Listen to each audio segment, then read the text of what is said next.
have to depend on him to be disciplined about his medication and his therapy and his self-monitoring for the rest of his life. And say what you want about Morgan. Discipline does not come natural. Kiki, you're young, healthy woman. I just don't understand why you want to saddle yourself with a man who is mentally ill. Okay, that's enough. Cut it out. Seriously, that's enough fear-mongering. Take off. You take off. This is a private conversation between a mother and her daughter. Okay, well, if you want Kiki to have a serious conversation about mental illness, she should talk to an expert. Yeah, actually, I do want to talk to him. I'm not trying to cause you pain. I want to spare you from it. Right, because that's you, Mother Courage. Mark my words. Morgan will hurt you again. But no matter how many times he does, I promise you, I will always be there to help you pick up the pieces.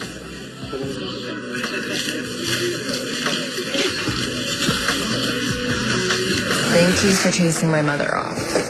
She's always been anti-Morgan, but she was particularly bad. Ava's not known for her fairness or for her sensitivity, but she's not always wrong. So what specifically did Morgan do this time that Ava's so down on him? She still blames him for what happened to me. Right, when you were shot, which is a terrible memory. Not just for me, for your mother, I'm sure, as well. It was horrible seeing you in that hospital bed like that. I don't need another lecture about Morgan. Oh, you think that's what this is?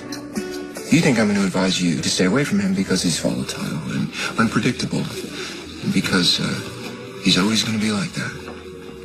And possibly you're not safe. So you're just going to go ahead and give me the lecture? No, I'm not at all. I'm fine with your relationship with Morgan. I have to be.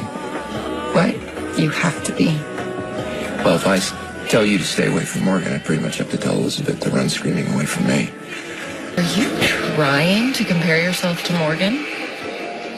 Yes, I suppose that I am. Well, I don't see the connection.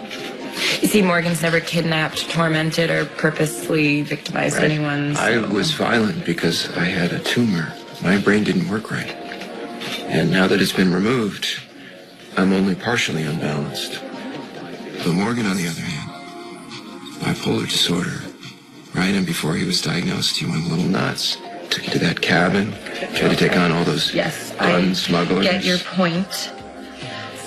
But just like you, after you got your tumor removed, you changed. Morgan, he's on medication now. He's changed. And as long as he keeps taking his pills, he can lead a very normal life.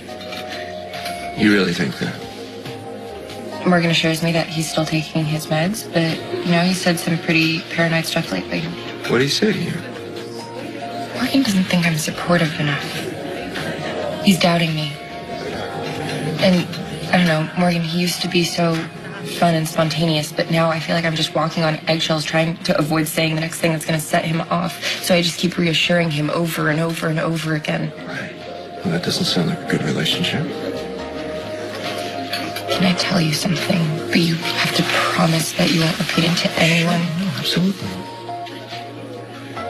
Well, I know this is going to sound really selfish, but sometimes I think to myself, what about me? If